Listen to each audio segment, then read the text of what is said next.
Want more Marvel? Digging DC? Looking for the latest in nerd news? We got it all and more. This is Distant Nerding. We're talking about anything pop culture, movies, music, food, wrestling, whatever you're nerding out on, we want to talk about it. The Distance Nerding podcast celebrates all things you nerd out on. More nerd news, less nerd negativity. Each week, join Young Phil and John Mez 5000 as they discuss what's new in the nerd world and get your voice heard in the Facebook group, The Distance Nerdington Post. Grab some tacos, hold on to your butts, and strap in for the ride. You are now listening to Distance Nerding. Yo, yo, yo, what is up, internet? It is me, Xcala. What is going on? It has been 3 long weeks since we have seen you all. I have missed you. I've missed you so much. And as you can see, I am by myself tonight. Miss Phoenix is still out right now. She's dealing with some of her things, but we wish her well. And we hope things work out for her. So it is just me. Ezra's off at boot camp. What can I say? But tonight I am very, very excited to be back. I'm excited to have the show and to have some incredible guests on for you. But just really quickly, we'll start with some updates with the Kyber Cave. Kyber Cave is rolling along. I know you haven't seen a lot of posts, but that's because we've been getting the warehouse set up. Our machines are in now, so we do have our CNC machines. Our mill and our lathe is ready to go. We have an electrician coming out in the next couple of days to get those hooked up. Our tech, Dawn, is heading back east to take care of some stuff, and then he will be back in another week. And then hopefully we get started. And it's going to be I suspect, a good month and a half. We're using for a bit of a learning curve to make sure that we understand how we have our machines set up. It's kind of like driving a new car, right? Even if you know how to drive, you got to learn the particulars of that car. So we got to learn the particulars of our new machines. Once we do that, we will be ready to get our first 2 sabers out. I am very excited about our Kyber Cave sabers. So our projection is within the next 3 months, we should have sabers ready for you. Woohoo! You know, this is so much more exciting when there's like more of us, huh? When it's just me, it's a lot harder. I feel like a radio DJ, except for you can actually see me. And I tell you, I'm much prettier on the radio. So, as per usual, we are very fortunate to have one of the OG flow artists, Mr. James Kaiser, a.k.a. Darth Cephalus. He is the flow of the show producer, and he has brought us a little something different this week. I'm excited for this one. I think you guys are really going to enjoy this. This is Spencer Grossinger, a.k.a. Sir Lift-A-Lot, and he's going to be doing something a little bit different on the flow of the show than we're used to. See if you can see what that is. Check it out.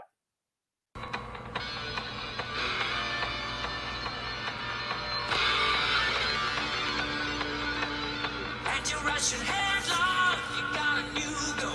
And you're rushing headlong, out of control.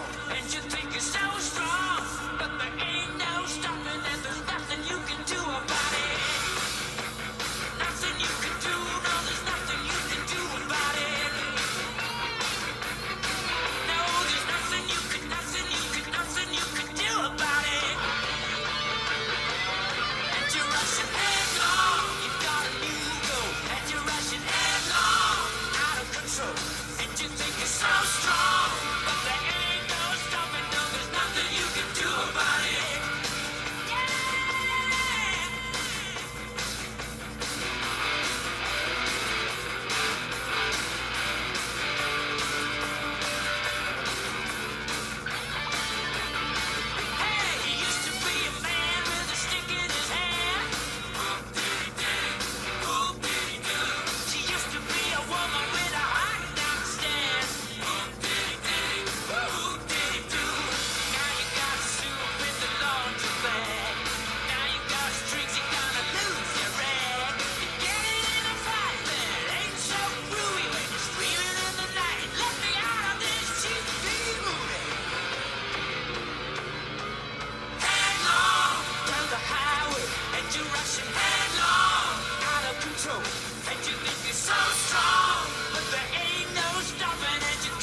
Wow! Woohoo! Yeah, that was Spencer Grossinger, brought to us by James Kaiser, aka Darth Oh yeah, his aka is Sir Lift a Lot. Yeah, sounds like a medieval body trainer to me. Yeah. So we do a flow of the show every week. If you want to be a part of that, go ahead and contact Mr. James Kaiser. And hey, we got a viewer in from Mexico. What's up, Daniel? And Robert's up in Seattle. Thank you for tuning in. And who is this? Mark. Thank you guys for tuning in so much. We have some other voyeurs online right now. So like I said, yeah, I have a very exciting show for you. We have our cosplay of the day. Looks like everybody is waiting backstage right now. So I actually, you know what? I think I'm going to get this on the show a little bit, get the show on the road a little bit early. All right. So this first cosplayer that we are bringing, our cosplay of the day. What can I say about Dr. Wolfenstein that he's not going to say about himself? Dr. Wolfenstein is a local cosplayer. I actually met him through, I was a guest on another show that was about collecting. And believe it or not, I wasn't on about sabers. It was about my pop collection. But he was a guest host on this show as well about his cosplay. And this gentleman makes his own cosplay. So everything that you see, he makes himself. He goes to lots of the different conventions here in Northern California, and he's well known within his community. So we were having a little bit of mic issues earlier. Hopefully those have been worked out. Let's check in with him now. Dr. Wolfenstein. Hello? Yes. Well, howdy, folks. Well, howdy, doo-dah, dippity-doo. I feel like I'm talking to a Disney animatronic. Yeah, well, nice to meet you. You want some Fazbear pizza? Yes, yours truly, Dr. Wolfenstein, is back at it again for another hosting and guesting. Yeah. So, yours truly travels all around, does crazy shenanigans, and loves what he does. Well, So, I do you can have any definitely questions? see that. So for those that don't know about the greatness of Dr. Wolfenstein, tell us how long have you been Dr. Wolfenstein, and how did this come to be? Well, for the people that want to know the origin of moi, it's very simple. As you can tell, I started off as I evolved through science and experiments, gouging and twisting and convulsing in every direction. Key to survival is science, science, science. Where there's a will, there's a way. And after I was done hatching from my egg and traveling the universe, I picked up more science and more things to do. And this is what you see now, a creation of madness and crazy awesomeness throughout the time. Wow. I can really tell this is going to be one of the more fun interviews I have ever done. Well, this is fantastic. I love absolutely everything you're wearing. In right off the bat, the first thing I'm thought of, spoiler alert. But I'm sure everybody's going to be doing a alligator Loki. I think that's going to be a popular cosplay. You're already halfway there. Right? That's a new aspect I'm going to delve into later. a little croc DNA. I can see that. Well, hopefully you've got that DNA there, and then you can make that crossover. So tell us about yourself. You live in Northern California? Yes, Northern California. So I try to stay around my local area. So I'll do conventions in Sacramento. I'll do conventions in Turlock, San Francisco, Stockton, Manteca, stuff like that. And hopefully someday I'll go to like somewhere far, like Reno or maybe Anthrocon.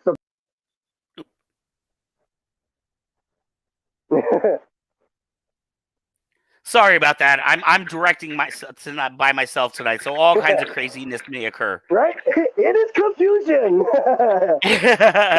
So you do a lot of the local. You do a lot of the local cons. Have you had a chance to do anything since quarantine's been up? A couple. There's been one or two in Sacramento. It was just very small vendors. A lot of people showed up. Surprisingly, there was more cosplayers than actual vendors, which was shocking because usually it's the other way around. Right. And so there was a lot of people dressed up. It was tons of fun. Full restrictions though, have to wear a face mask, of course. And they're actually changing it now. So if you have the vaccine and you show them, you don't have to wear a mask. But you can't lie about it. Don't go over there and say, I have the vaccine, and then don't show a card now. No, no, no, no, no, no. Well, it looks like you're covered either way, though, right? Or do you actually wear a Yeah. mask over your mask? Actually, yeah, I'm kind of weird. Maybe it's my doctor in me, but I wear a surgical mask underneath this mask. Oh. Yeah, a little something for the little Naruto fans. You really want to see what's under the mask? Another mask. Fantastic. And so you have, through your experimentation and creations through the universe, you have made all of this yourself. Is that correct? Yes, all of this. I also design and style my own props. So we'll get a gander in that. Woo! And I did the scales on the sheath myself. A little size. And then I don't just do props. I also will customize guitars and furniture. As you can see in the background, I decked out my own furniture. That's fantastic. So is this stuff that, have you ever, do you do things for other people as well, or do you just do things for yourself? Once in a while, I will take a commission for people.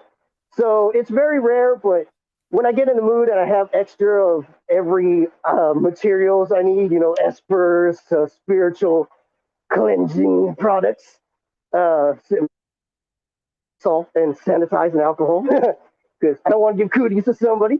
But yeah, if I have all the materials, I'll take on a commission just out of the blue. I'll just be like, hey, who wants a commission? I'm actually taking on a commission for a very close friend of mine. He wants Mao Mao from Cartoon Network. So I'm making him a whole Mao Mao samurai character, and it's actually coming out really good. Would that gentleman's first name be Kevin? Yes, you know him. It's Sith Cat. Yep, it's Sith Cat. Everybody, I'm making him Mao Mao from the cartoon. Oh, hey, and Sith Cat is in the house. Woohoo! I guess the shine is off. You have a special reveal here at Kyber Game. You heard it here first. Hey, and going back really quick, Chris is a regular on the show. He said he would love to meet you and give you a hug, Wolfie. Anytime. If anybody sees me out in public, regardless if it's at a convention, if I'm just going to walk around the streets or park, you ever catch Wolfenstein anywhere, come give me a hug. Don't be shy. I'm not going to be like, what a personal bubble. No, come and burst it. Right. Now let me ask you, when did Wolfenstein appear? I imagine it was like one day you were just a normal dude doing your going to your 9-to-5 job, and all of a sudden a full moon came out, and the Wolfenstein, or maybe it was a full sun, right? The Wolfenstein Sun, right? Was it an eclipse? How did this start? Well, yours truly. That's a glorious tale. So yours truly was doing the 9-to-5, working day and night, slaving over a job, slaving over a house, and cooking and cleaning, the average Joe kind of stuff. And I was like, you know what? I gotta live. I gotta watch. I gotta yawn. And I was like, woo, costumes, cosplay. Ooh, and I love me some horror. So I combined all of them. I combined anime, cosplay, furries, Halloween, all into this glorious, magnificent thing you see today. Oh man, and it is magnificent. There is no denying that. I just want to know so much. Did all of this, was this all your own creation? Did you buy these from stores and put it together, or how did this glorious form come to be? So most of the stuff I make myself. So I know how to do everything: tails, fursuits, latex, broken bones, special effects, stuff like that. Full-on heads. I also could do Star Wars stuff, cosplay, anime, a bunch of horror, gross stuff like gore. But basically, a lot of it is myself, and then a lot of it is a lot of my friends from online. Basically, hooked me up with a lot of this stuff. So the gloves I did not make. So I'll show you these. These were from a special friend on Etsy. She's wonderful. She's awesome. Go check her out. Her And name is she's a maker herself, though, right? yeah. I don't know if she makes. Well, don't ask me and don't quote me. But I don't know if she makes heads, tails, or full suits. I think she just does the claws and the gloves. So if you want these individually, she'll sell them to you. That is absolutely. All the tails I made myself. The head I made myself. The jacket I put all together. Whew. That is Oh, you're absolutely amazing. dying. I can see it must be very tiring to be a Dr. Wolfenstein. Oh yes, it's very tiring, and I'm doing all this in a very hot volcano-y place, so I'm scorching.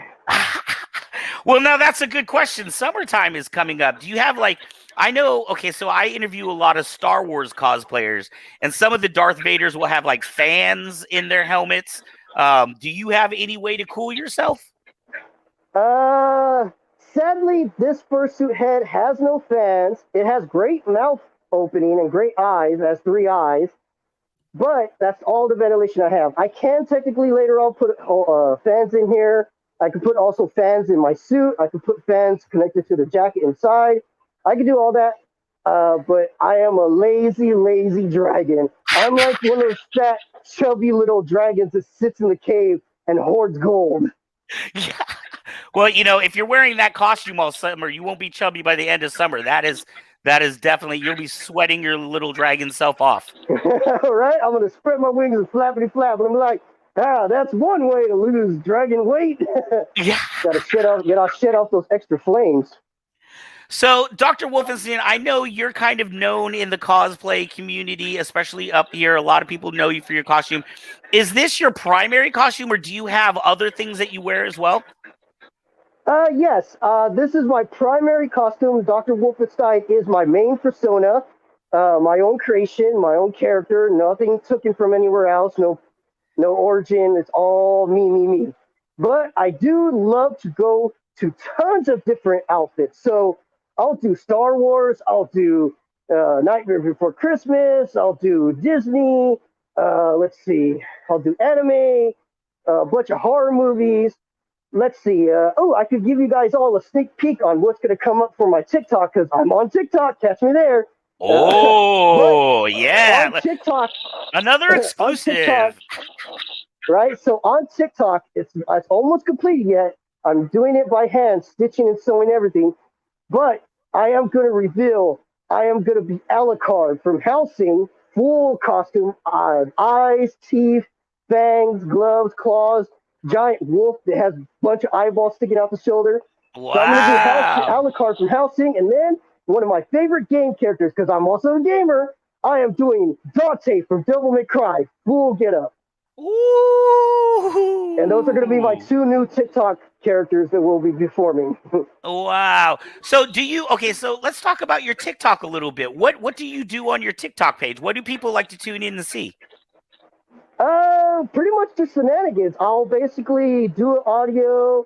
I'll duet a lot of people. So if you have a funny video that you want me to duet, or I find it fancy and I really love it, I'll hit you up. I'll DM you. Be like, hey, can I duet your video, or can I use your audio? And a lot of the stuff I just make up on the spot, or I just use my own voice and do my own chuckles and laughs just to make people giggle and be like, hey, that was creepy, but kind of cool. Well, there's definitely a certain market for that, right? I think Tim Burton taught us that a long time ago when everybody was afraid to touch Nightmare Before Christmas. But once it was released, there's definitely, that Addams Family kind of creepy but funny kind of community. Oh yeah. Oh, that's fantastic! I love that you can drink in that. And it's a big boy. Yeah, that is a big boy. It's actually really cute. So it's actually really cute. I will stick a whole water bottle in my mouth, and I could actually down the whole water bottle and scrunch it. And I Right. do that for the kids, and the kids love it. They go bananas. They're like, the dragon drank a whole water because they don't know I'm drinking it underneath. And Right. they like love it. And then they tell me to do it again, and I'm like, nope, that's a one-time thing. All right. So I'm trying to figure out the dynamics of that, because you have a snout, right? So your face Yes. has got to be back here. How do you get the liquid from the front of your snout? Is there like a funnel in there or something? Here, I'm gonna break magic and show you. Oh. So, if you see, there is a mouth hole. Oh, wow. Oh. Wow. That's fantastic. That is so cool. And I love that because it does allow you to do the cool things like drink the water bottle. Oh yeah. And it also makes it I feel like when I'm speaking to you, sometimes when you're talking to somebody in a costume, you have difficulty actually It's hearing them. muffled. Right. Yeah, what it is a lot of fursuits that are very muffled. If it's closed or halfway open, you're going to hear a lot of muffling. Mine stays pretty wide open, and everything it could be crystal clear heard. And yeah, because I have an earpiece in, it's also covered by clava and then covered by the head, and the earpiece I have is way over here on the side, and you're still hearing me.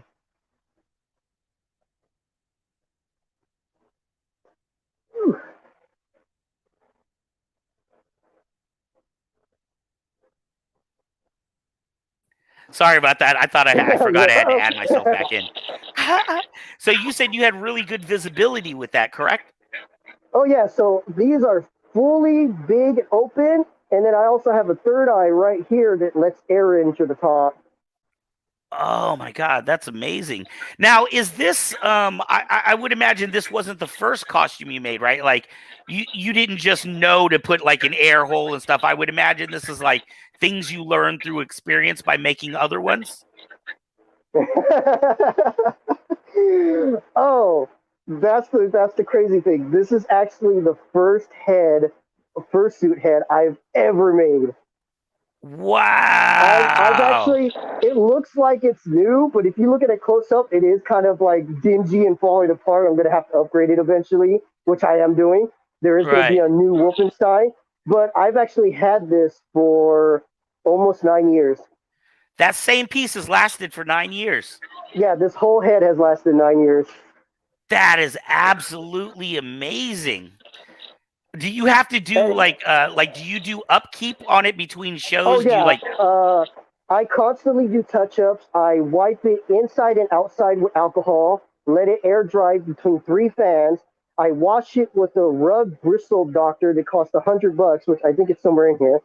And then I fully comb it out, let it dry, soak the fur, let it dry. I use a woolly. Always use woolly. Never use fabric softener or regular laundry detergent.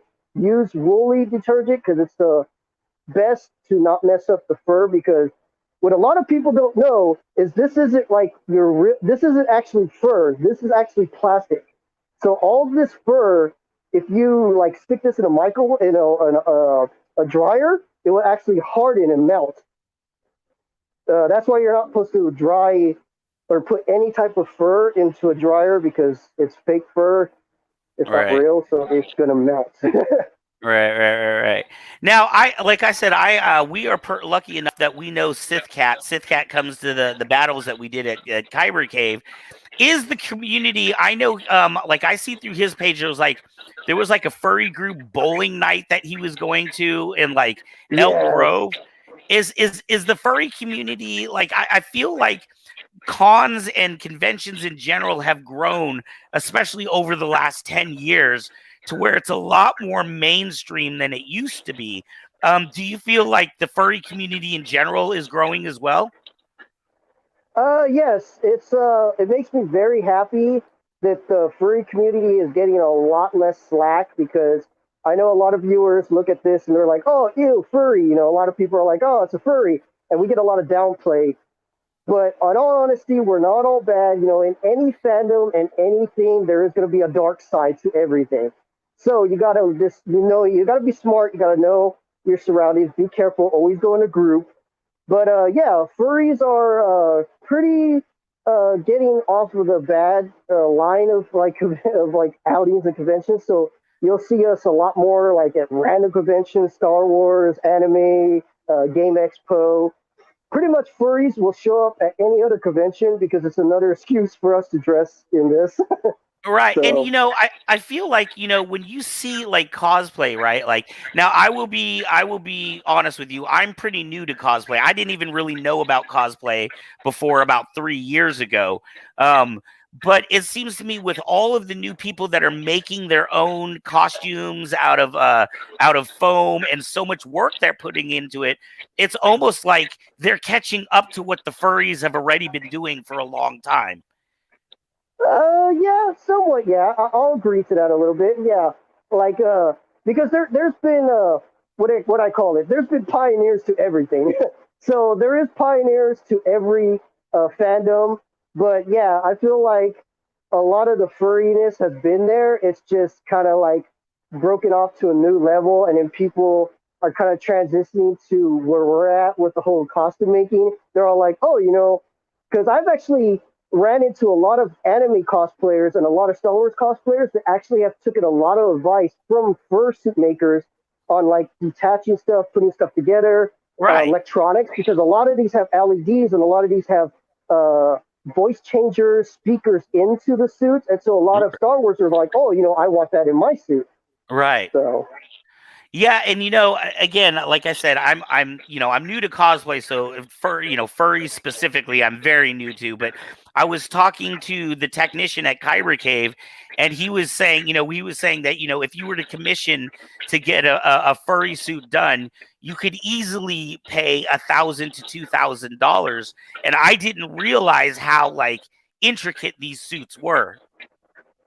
oh yeah, they actually range a lot higher. So I think it's in the Guinness World of Records right now. I think there's a person, I don't know her name, but there's a lady who sold a fursuit. It was a complete fursuit, like it was everything, like the tail, the feet, the whole body, the head. She made this, and it was realistic. It wasn't done all cartoony like mine was. It was done like it looked like a real animal. Like if she sat there on a brick, it would look real. But she sold it for $75,000, and somebody Seventy-five paid that thousand. 75,000, and somebody paid that all up front. At least that's what I Wow. read. Like Wow. don't quote me on that, but at least that's what I read. And then Right. I've seen a lot go for. Let's see, there's these new fursuits that are called kimono or kamiko. I don't know, they're like I think they're in Japan, but those Right. suits alone go for 10,000 a piece. 10,000 apiece. And Yeah, and just to get one, it's that price. And that's not adding anything extra to it. Like if you just want one pre-made, it's 10 grand. and there's enough like this is like enough of a thing where people, because I know, okay, so for instance in the lightsaber community, right, sometimes with the lightsaber you may pay for your lightsaber, but it's still going to be like 6 months before you get it because they are custom making your lightsaber. Is it the same with these costumes? Are you paying like this amount of money and then they're gonna like kind of tailor it to your size or something? Well, with making a fursuit, it all depends on what you want. So if you want a tail, paws, or feet, that's pretty easy. They just ask your shoe size. They ask for like a picture of your head or you to measure your finger from wrist to largest middle finger, and they take it from there. Or they just make pre gloves from medium to small, medium to large. But it does get complicated. So if you want a full suit, like a DG grade, where it looks anthropomorphic and it has like the bent things like an animal, the little bent legs, they have Right. to make a duct tape dummy of yourself. Then you have to send it to that person, and then that person takes that duct tape dummy of your whole body and builds on top of it your whole suit that fits exactly to your size. Because when you make that duct tape dummy, you're Right. cutting yourself out with scissors and then resealing it up so it's perfect size to your body. And Wow.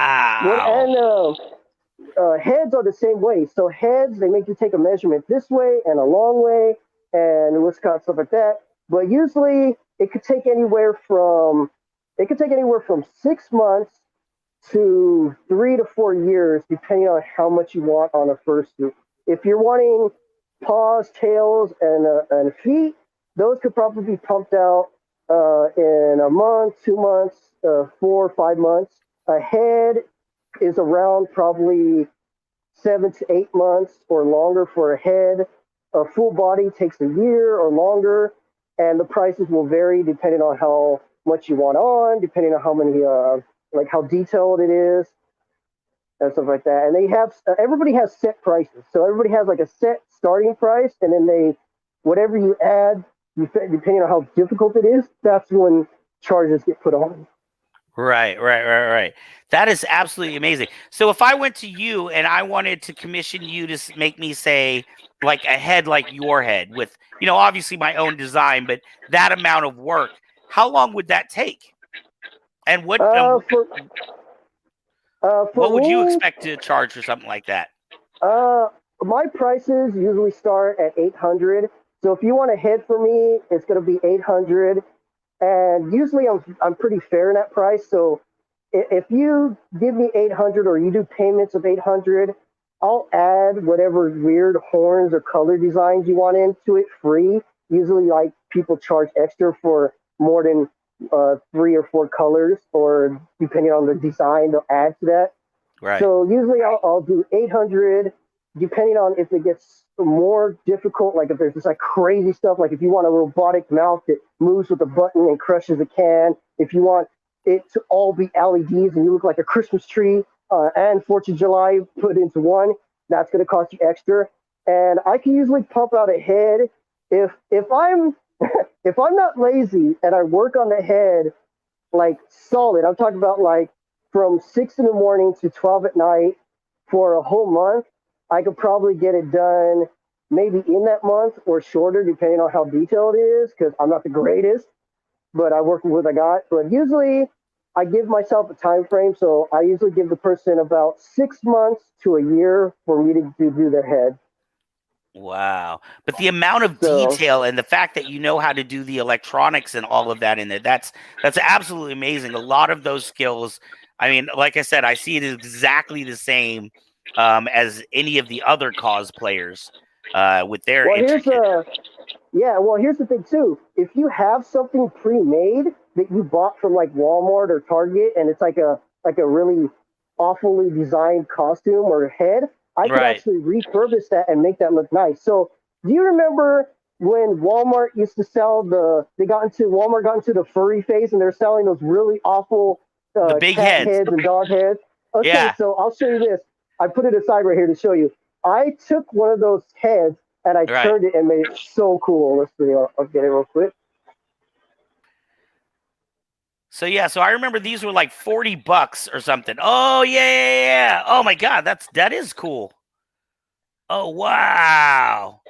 I changed the eyes. I gave it a faux hawk, back hair, ear piercings, and I even gave it dreadlocks. That is absolutely amazing. Yeah, so you can take that as a basis and add to it and make your own creation. Oh yeah. Really quickly, I wanted to ask you one more question, and then we're going to get ready to wrap up here. We're actually a couple of minutes over, but I've just had so much fun talking to you. When you do the things like I saw the tusks on there, are those like 3D printed? For here? On the little cat or the cat head you just showed us, it looked like. It's the claws I showed you. So it's these claws right here. I'll break magic again. Oh, ooh. Okay. So it's these right here. Ah. And these are literally just squishy cotton filled and then vinyl. That is fantastic. Okay.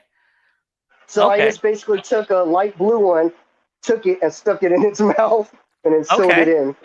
No, that's fantastic. Do you do things with like 3D printing? Do you do you add pieces to your costume? Yeah, all the time. So even now with Dr. Wolfenstein, I'm constantly adding new stuff to them. Hey, look at that. There's a real person under there. Right? Oh my God. Who would have known? Right. So many fans are like, "Oh my God, he's breaking magic. What's going on?" The other furries are gonna cry. Yeah, It's they're like like, Mando. "Oh God, You I take think your I'm helmet off dying." for no one. They're like, So "Oh hey, God, he just turned to Jabba the Hutt." Not squishy lemon, Benji. well, hey, now that we're at the end of the segment, I want to let people know as a special surprise, you are actually going to be coming on next week. We're going to be having you run a few shows and testing you out and see how you like it. But you are now going to be the host of our cosplay of the day segment. So now you know what it's like to be on the other side of the camera. Right? Dun dun dun. So so everybody will get to see you again here next week, but next week you will be on the other side and you're going to be asking the questions of the cosplayers. Yep, and But I already before we have. Sorry, I already have one lined up too for next week. woohoo, see, getting it done already. So hey, before we go, if people want to get a hold of you, you mentioned you had a TikTok page. I know you have your Facebook page. How would people get a hold of you? A, if they just want to see more of what you do, like they want to become your fan, or B, if they wanted to say try to commission you for a project. Well, the good thing is I actually have a business card. Wow. Look at that, you roll. So it's Soul Furry X, and I think it's what is it? I don't even know. Yeah, Yahoo.com. Or you could Soul just look up me by Dr. Wolfenstein on Facebook, YouTube. It's just going to be that twice on YouTube, once on Facebook, and then on TikTok, it's just once Dr. Wolfenstein. And my Dr. DMs are open on all three, so I'll answer any messages. It's not blocked. Wonderful. Well, I know Chris and Kevin have been responding tonight. When you go back and watch this show, you'll be able to see all their questions and all their responses. So if people wanted to contact you for a commission, they would do the same address, correct? Yeah, so just same on everything. Basically, just punch in the name on all three formats I'm on: Facebook, YouTube, and TikTok. Or you could just email me. Go ahead and look back on the video, pause it, get the email down, and just send me email too. Wonderful, wonderful. Well, thank you so much. I want to thank you for being on tonight. You made it through alive. Thank you for working through our technical difficulties. And again, for everybody in the audience, for everyone that has enjoyed this interview, you will be seeing more of Dr. Wolfenstein in the coming weeks. All right, so we will see you later. Woo! Take it easy. All righty. What do you guys think of that? That was the first furry that we've had on the show. We've had lots of different types of cosplayers, but as you saw from the beginning of that clip, when I was doing an interview on a different show with this guy, I was like, oh man, this guy's amazing. I got to figure out how to get him onto the show. And there he was. I hope you enjoyed that. All right, so we're going to go ahead and get into our main interview. I apologize for being a little bit late. I am very excited about this interview. We actually met online when I was in I was in one of the Saber groups, and this gentleman created something that so quickly caught my attention and had me for the entire video. I literally stayed and watched the entire video because I had to hear everything that was coming out of this. I was so mesmerized. I instantly messaged this gentleman and said, hey, I would love to interview you on our show. And we are fortunate enough to have him here tonight. This gentleman is a font maker. If you own a lightsaber that makes sound, it is very possible that a font in your saber was created by this gentleman here. His name is Aaron Sokalski. I hope I didn't murder that. And he is the owner of Fourzze FX. Please give it up for Mr. Aaron. Yay! Hello, sir. Well, hello, hello. How are you, sir? Dude, I swear to God, dude, like I need to get a microphone like that, or it's just you. I need to steal your voice, man. You have the most incredible voice. You need to start doing podcasts if you're not already. Actually, I do run a live stream. I'm doing it tomorrow. It's called The Usual Suspects, and it's with a group of my friends in the Saber community. And yeah, so for you guys, yeah, my name is Aaron Sokalski. I do go by Fourzze, which is a play off the word Force FX, and you can find my work at repulsecollectibles.com.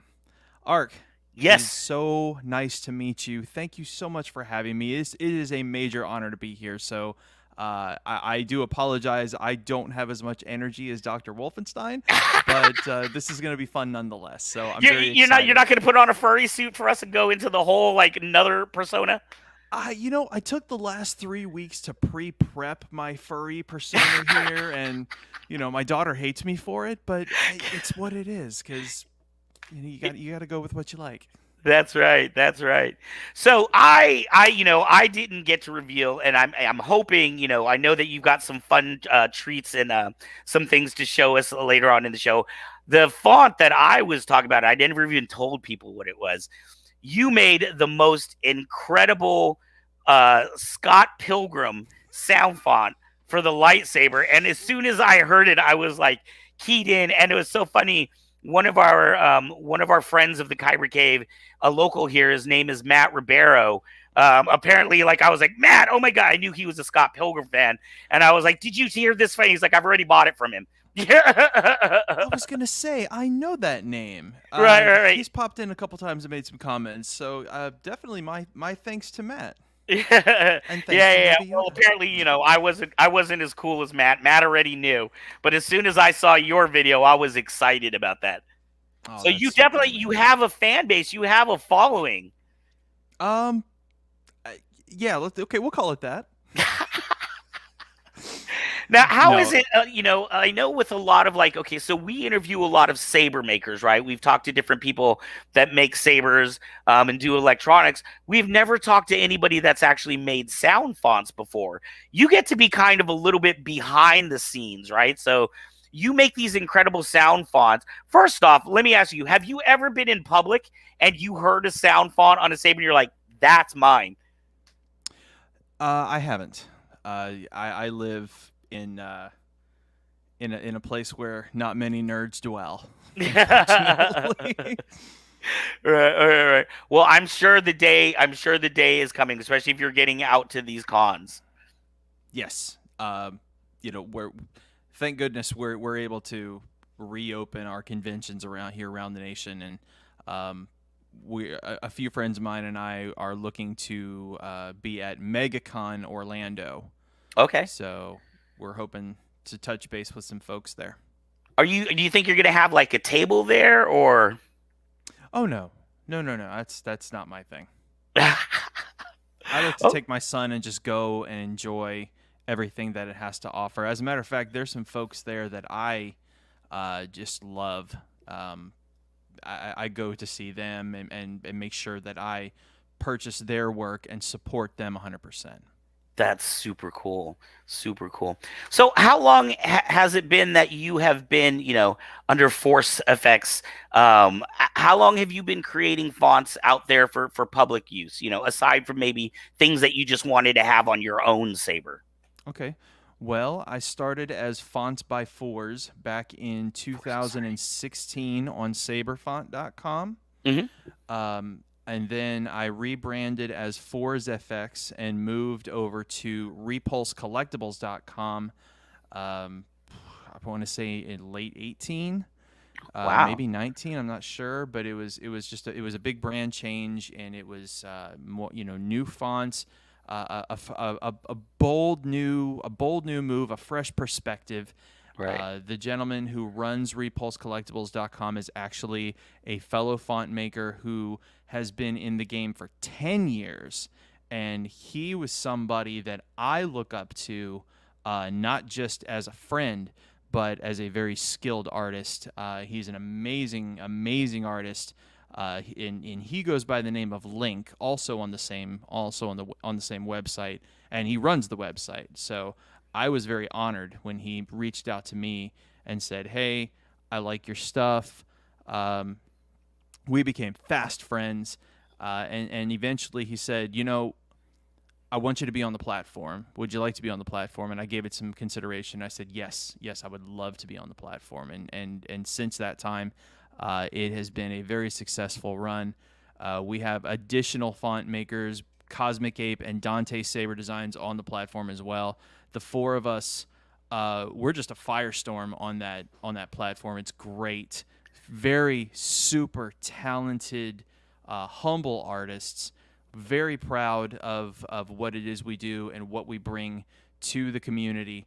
And at the end of the day, I consider myself very blessed to be where I am now, because in terms of needs, I have everything that I need. This continues to be a hobby for me, and because it is a hobby, I do not feel obligated to bring anything aside from what I feel the most passionate about. And I can work on those passion projects, take the amount of time that I need to bring the quality and care, so that when somebody lights up their saber, they're grinning ear to ear. And that means the world to me, because honestly, that's really what I would like to do, is to bring Star Wars content and outside out of universe content like the Scott Pilgrim, to guys like you, and you light it up and you say, wow, dude, this is great to hear it from your perspective. And that's always what it's been about. It's never been about anything else. Right. Now, where do you find the inspiration for your coming up with different sound fonts? Because when I so that I first found out about you, specifically you, and sound fonts are one of those weird things, right? When I see a Vader's Vault lightsaber or a Saber Forge or Ultra Saber, I know what company and brand that is, right? But when you hear a font on a lightsaber, you don't necessarily know, oh, this guy made this, or she made this one, or whatever it is. So with you, where do you find your spark of creativity, and how do you translate? Like, do you just sit and you're watching movies with your wife and you're like, I need to do Scott Pilgrim? I go through phases, like teenagers. I go through phases. I could be watching anime, and one of my favorite animes from the 90s and the early 2000s was the Slayers. And anybody who knows Slayers knows Galry's Sword of Light. And, for years now, and I still haven't been able to do it, I would love to make a Sword of Light font. It would be very simple. It's just it just hasn't hit me yet. It's I know I want to do it, but I don't think I'm prepared to do it justice just yet. Scott Pilgrim was different. What came before Scott Pilgrim was actually Spaceballs, and that was something one of my best friends said, you need to do a Spaceballs font. And I'm like, I don't know if I can, and I had to watch it, because again, I'm an 80s kid and a 90s teen. Right. So if I'm aging myself here, but I made a Spaceballs font. It's called Over My Helmet. Right. And it turned out very successful. And I figured if I can put that much love and care into something as silly as that. My son and I watched through Scott Pilgrim one night, and I haven't seen it in years, and I watched it again, and I was just mesmerized by how much me is in that movie. I said, this needs a font. Right. This needs a font. And Right. and I set out to do it, and weeks went by, and between real life and everything else going on, and there were just things that didn't work. It didn't click. It didn't come out right, and it finally came together. And you've seen the final product. Right. It was a fun project, and I really hope I've captured, all the best, portions of that film that just make people feel good and remember it. And what was funny was that, while I was making it, my son found the 10-year anniversary live stream reading of the movie by the actors, and I'm like, okay, I'm inspired again. Right. So now that's an interesting question, and don't let me give away too much of your magic. I don't want to, impose on your secrets. But when you watch a movie like that, like, okay, so you watch Scott Pilgrim, and then you say, okay, I'm going to do this. Do you then have to sit down and go like almost frame by frame to find interesting sounds and go, oh wow, that would be a really good swing, or that would be a really good, crash, or do you have to use almost like an engineer's ear to kind of pull out the lines to make sure they're clear enough so that when they go onto a saber, it's not going to sound like a muddled mess? Or Once upon a time, when I was new to the game, that's kind of how it was. That's people will find clips online of their favorite parts of something, and they will utilize their audio technology. Name a program. If you have any kind of skill in recording and editing sound and whatnot, people have their ways of capturing audio. I mean, you've seen clips all over YouTube. You've seen clips on TikTok. They'll catch what they want and they'll post what they want. Many people who are new to the game are able to do the same thing. They will capture something, and then they'll use it as a foundation, and they'll build upon it, and then they'll kind of give it their own little spin. Maybe something will be removed, something will be added. Sometimes, and Link, the owner of Repulse, he's very good about this, is that he can create multiple layers and blend them and create a brand new sound and have it still be familiar enough to what you're used to. So when you hear it through his when you hear it through his mind, you hear what you're used to hearing, but it's got such a nice flair to it. And as sound creators, that's more or less what our job is to deliver what it is you want to hear, but it's got to have that flair. It's got to have that Link touch, that Fourzze touch, that Cosmic Ape touch to it. There are times when some things are just so darn difficult. You got to build it from scratch. And many times we've done that. Layering, editing, clipping, cutting, building, it's all a part of it. But, we've said this in the community hundreds of times. Any noob can go in and cut and paste.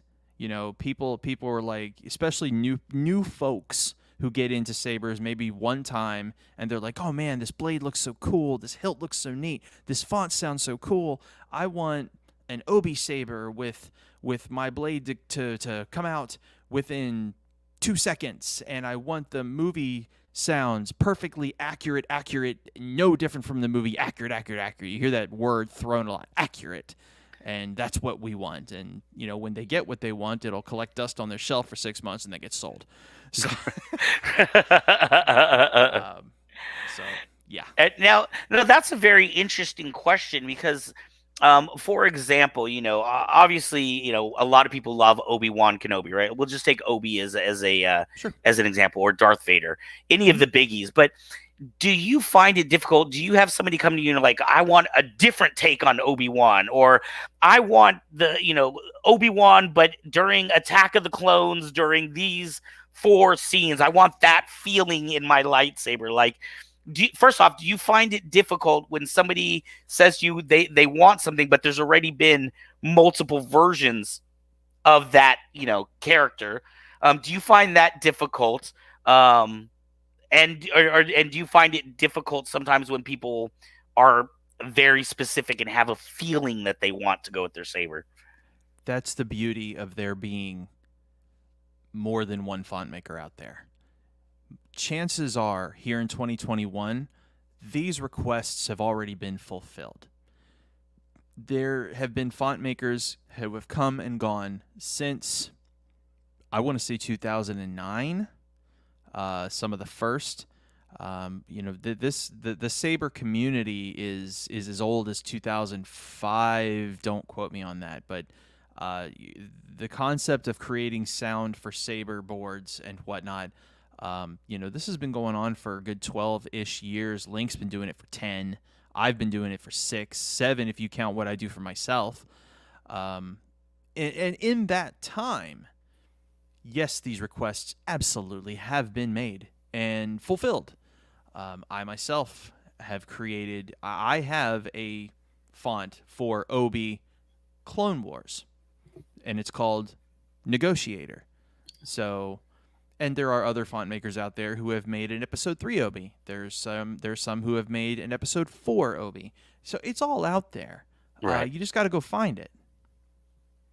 Do you feel like it sounds like, especially when you were talking about some of the other producers, it sounds like there's like almost like a fellowship among a lot of these producers. Do you feel that you're in competition with other sound font makers, or is it more like, hey, it's a bunch of us that do this and we just want to put out the best quality that we can?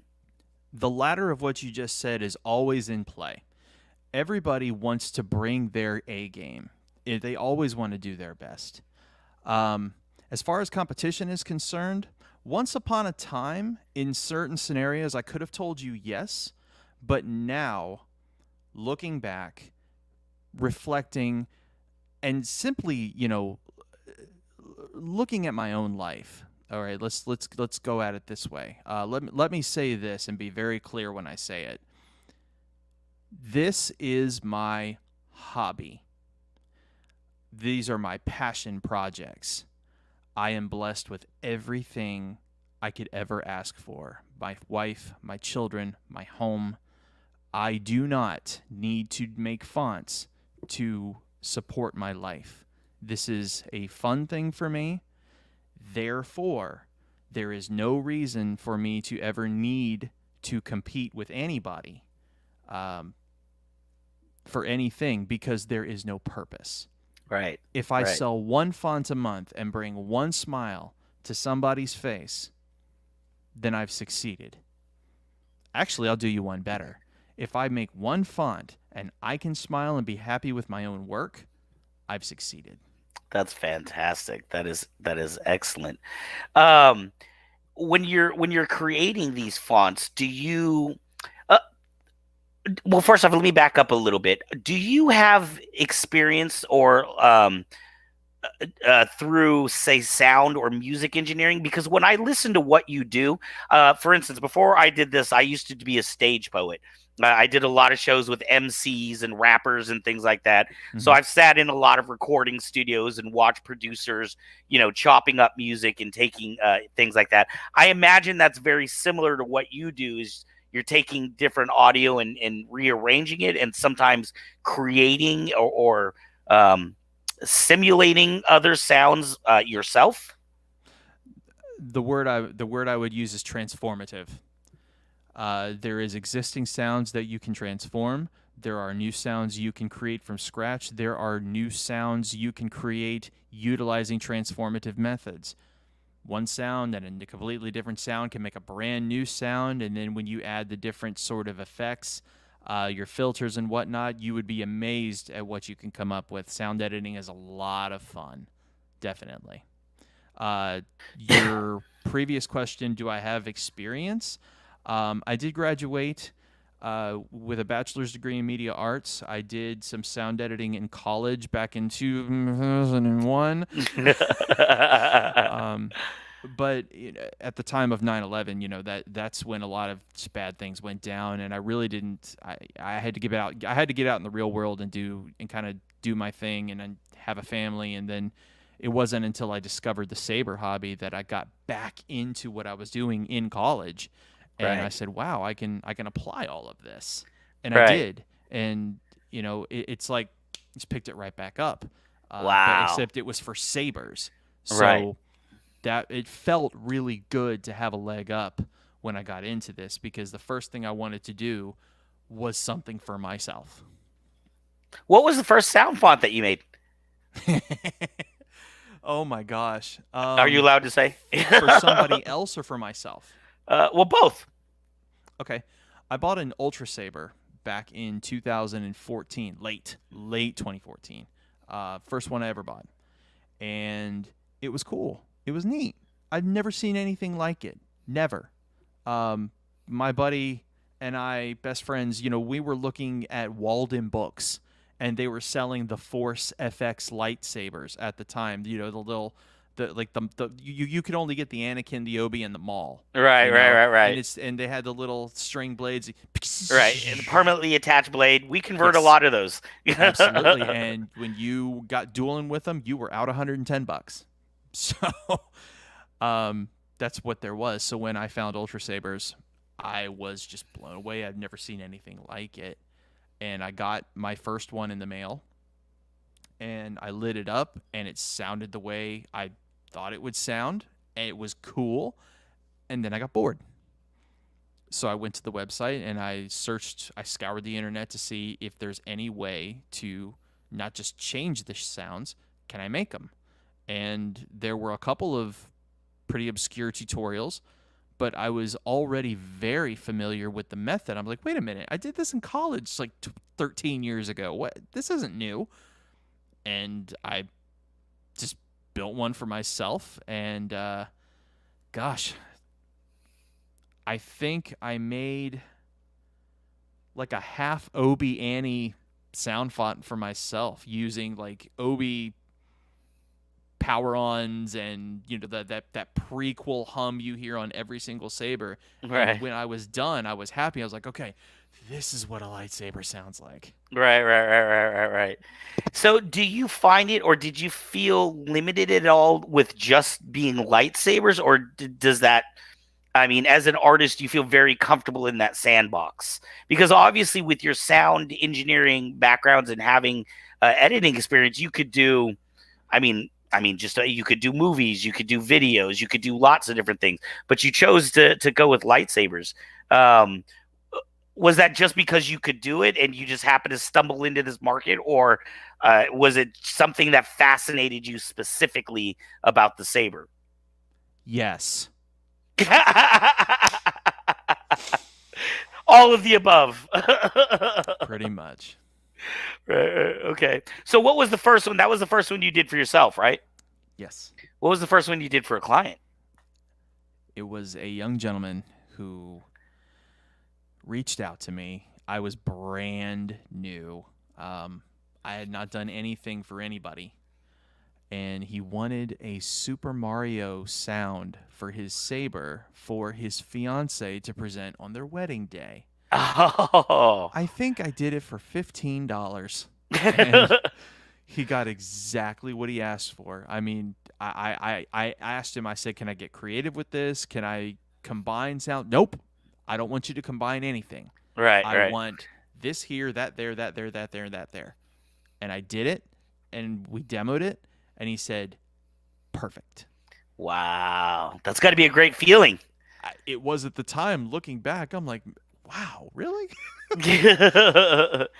Now, when you say really, is it because it was so simplistic and this is all he wanted, and like now you could do more, or was it that he was just kind of being like a jerk about it, or? He was, no, not at all. He knew. This is what I love about some of my customers. They know exactly what they want. They want it their way, not any other way. Deliver exactly what they ask for, they're happy. Right.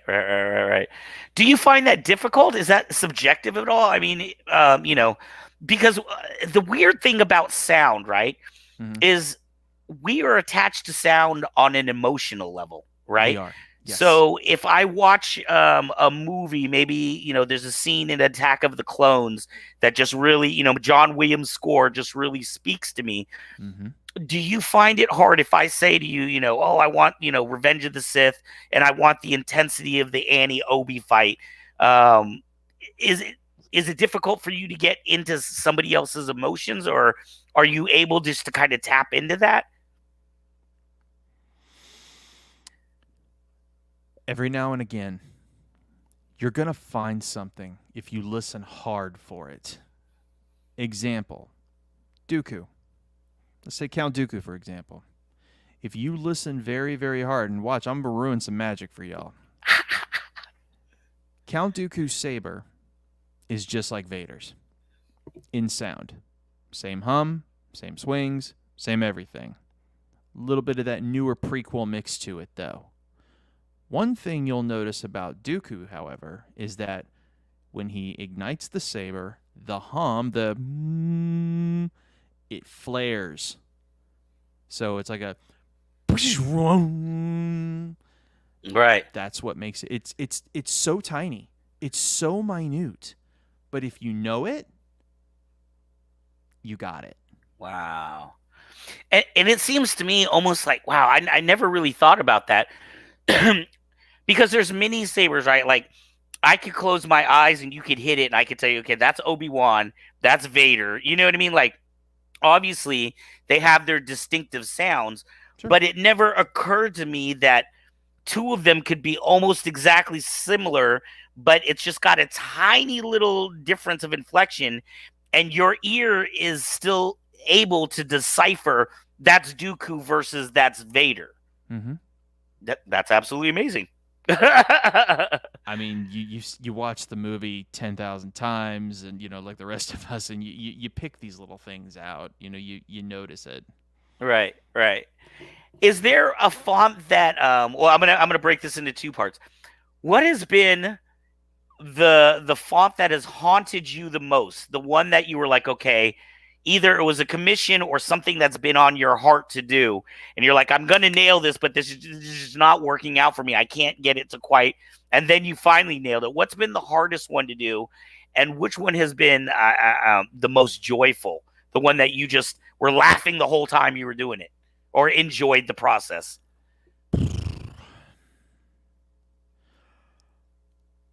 There was a commission, a private commission, years ago.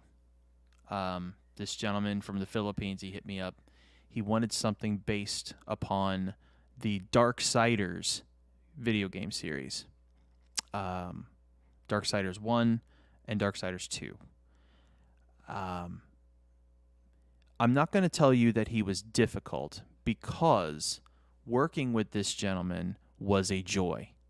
His requests presented a challenge. They challenged me. They challenged my skill. They challenged me to look outside the box, to try things that were uncomfortable, try things that I've never tried before. And it scared me, Ark. It scared me because I didn't want to lose the commission. I didn't want to lose this guy's faith in me. So we went through it, sound for sound. His first of all, I was super blessed for how patient he was, because he had very specific requests on how the swings needed to be, on how the clashes needed to be, and then he gave me a little bit of wiggle room and free reign on the rest. So I would get like 16 clashes and 16 swings, and I'd finish them the way that I felt he needed, and then I would present. And rather than bring him everything done, I would present each bit of the font to him a piece at a time. Right. And he would say, let's tweak this here, let's tweak that there, and then we'd proceed forward. By the time we reached the end, he was 100% satisfied, and he said, you've been a joy to work with, and, it didn't feel like he had to hold my hand all the way through it, and I was still able to meet his needs. So cool. It was tough. It was difficult, but coming out of it, every font after that got a little bit easier, because I had discovered new techniques in the program that I'd been working in forever. And it's like, wow, I didn't know this menu was here. I didn't know these filters were here. I didn't know these plugins were available to me. I had to get in and explore and get out of my comfort zone. You got to do that sometimes. You got to try. Sometimes you got to try the things you don't want to do for the best outcome. Maybe you're not really great at something, but you got to get the practice in. Right. I am directing the show tonight, so you are 100% correct. No, that is absolutely fantastic. What a great story. What about one that was there one that was just so much of a joy that it was just, you just flowed through the process? Yes. And everybody who knows me is going to think, oh yeah, that's his Daddy Issues Complete font. That's Daddy Issues. And, of course, Daddy Issues is my Return of the Jedi font, because Return of the Jedi is my movie. You banish me to an island with one movie to watch for the next 80 years, and it's going to be that one. Right. It wasn't. It's called Anger and Lust for Power. It's my Episode 3 Annie font. It was the most fun to make because I took a very unique approach to it. What I did was I found, excuse me, I found a very popular video on YouTube, and you may have seen it. Have you ever heard of the escalator Anakin? Escalator Anakin. I'm not sure.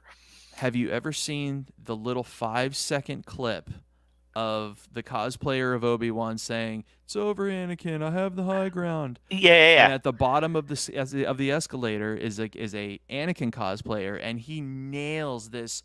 "You underestimate my power." The way he delivered that line, Right. sent chills. I sought him out. Oh, I wow. I cyber stalked this guy over Facebook. I couldn't find him because I couldn't find his name. And this sweet little Asian lady who happened to be into sabers, I posted the video in one of the many groups, and I said, "Does anybody know this man, this kid, this guy?" And this sweet little Asian girl, she's like, "Yeah, let me get you the link." So she links me to his page. Right. And I got his name, and I reached out to him. And I was like, "This is a total stranger. This is ridiculous. Like, what am I doing?" Right. He answered me, and he's like, "Hey, how you doing? I've never heard of you. I see you do lightsabers, and you make sounds like I've never heard of that before." And I'm like, "How would you like to be a voice actor for me?" So his name is Kyle Lusignan, and he goes by Bodacious Bagels. And his video, when that "You Underestimate My Power," has had over 6 million views. Wow. People know who this guy is. He's popular. Right. And I said, "Can I pay you to be a voice actor for an episode 3 sound font that I'm making?" Now, I already knew going in that a lot of the Saber community was going to shun this because they're like, "Well, if you don't use the Hayden voice, then I'm not gonna buy your font." I really thought that. Right. There was a lot of doubt, but I'm like, too many people have made that font already. I needed a fresh approach, fresh perspective. I wanted to be bold, try something new. He agreed. So I asked him if he had any place that he could go and get a nice, clear recording, like, kind of like what I got here. Right. And he had a gentleman that he was friends with, and he had a little studio built out of his house. And my friend Aaron, who is in the military, I told him about the project. He freaked out. So we were talking about it together for a long time.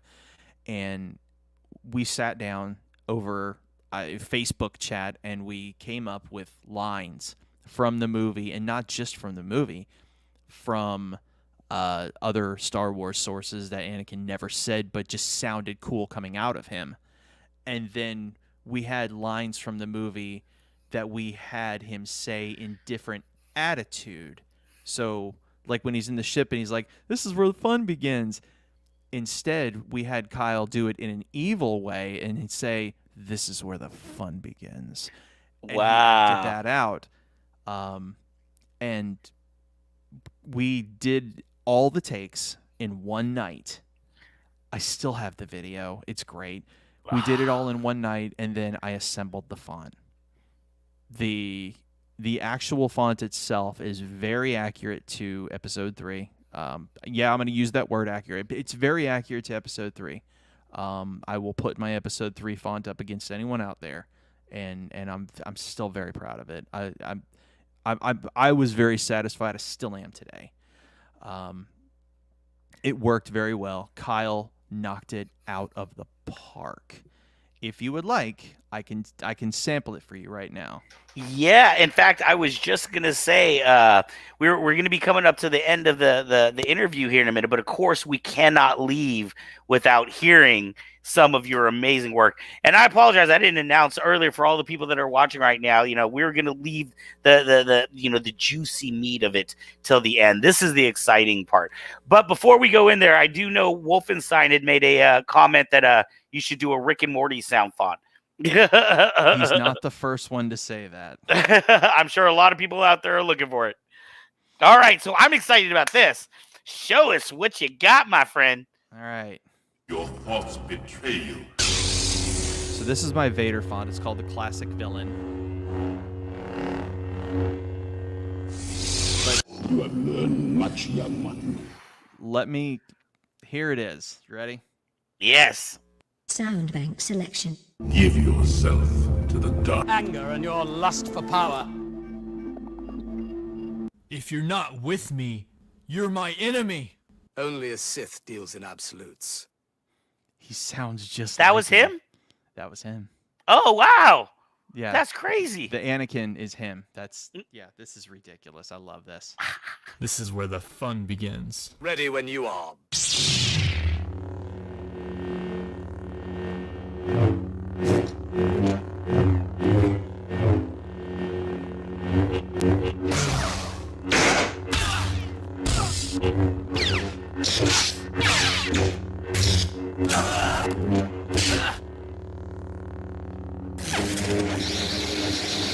You'll have to try harder than that. You underestimate my power. Good, Anakin, good.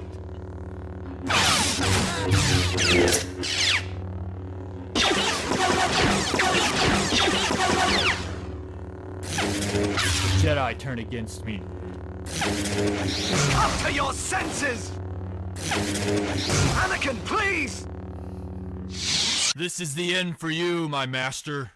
Oh, my God. Then you will die. Everything will soon be set right. Don't make me kill you. This is the end for you, my master. So that's Wow. him. I'm Yeah. sure that was a fun project for him to do, too. He had a blast. And we've been good friends ever since. But all the credit to Kyle Lusignan for agreeing to be a part of this, and all the credit to my friend Aaron, RoboFrets, Shadowtech Sabers, for assisting me, because we had dozens of lines that we had to pick through to make the cut, and Kyle delivered. And lots of people in Saberland were very happy, and even if they didn't like the voiceover, they always had the option to remove it and just run it as a regular font. Right. So my question to you is, you want to hear the Pilgrim? Yeah! I love that one. That's what got the whole ball rolling. For you, my friend. Woohoo! All right, I'm pulling this Sound full screen. bank selection. Anger and Give you. Exit med system SD audio play. Scott Pilgrim! I got 3 of them. So let me run the first one. Scott Pilgrim. Bread makes you fat. Bread makes you fat? Bread makes you fat.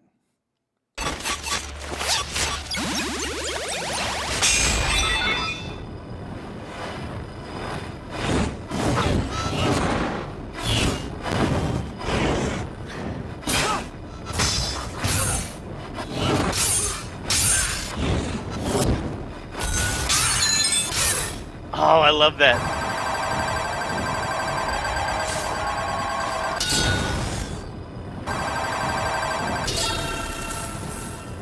Wait for it. They tore the roof off! Punch me in the boob. Prepare to die, obviously. You just headbutted my boyfriend so hard he burst. You kicked my heart in the ass, so guess we're even. What about you and that girl Knives? We had a very healthy breakup. We're all peaches and gravy. It amazes me how clear it is. Like, I mean, it feels like it was plucked directly from the movie. And then Sound bank selection. Scott Pilgrim. Scott Pilgrim! Save it! You're pretentious. This club sucks. I've got beef. Let's do it. You want to fight me? For her? No. I want to fight you for me. Scott earned the power of self-respect.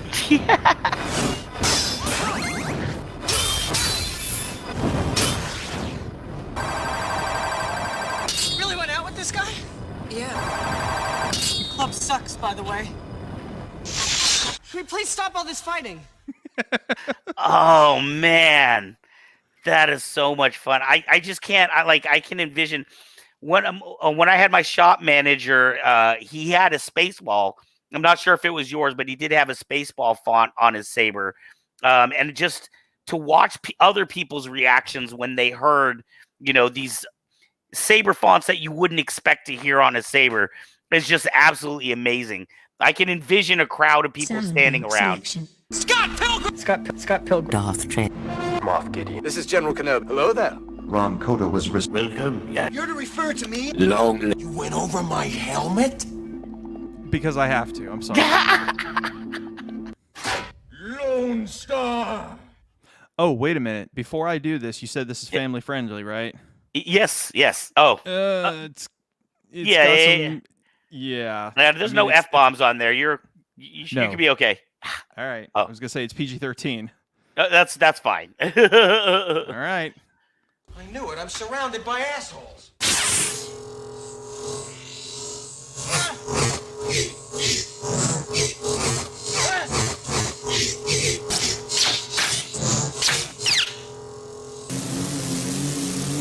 Chicken. For you. I said across her nose, not up it.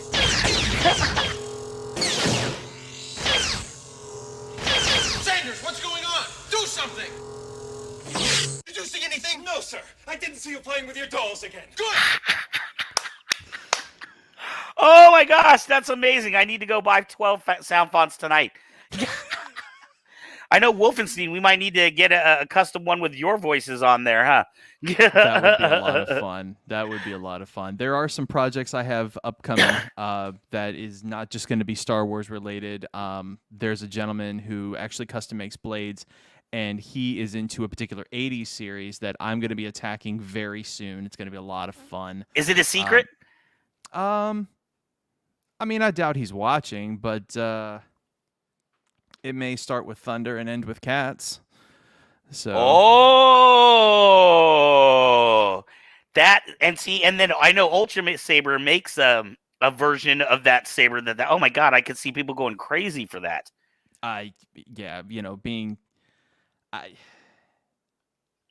If the idea hits and I feel the passion for it, I'm gonna do it. Whether it's been done 18 times or one time or no times, Right. I want it to be fun.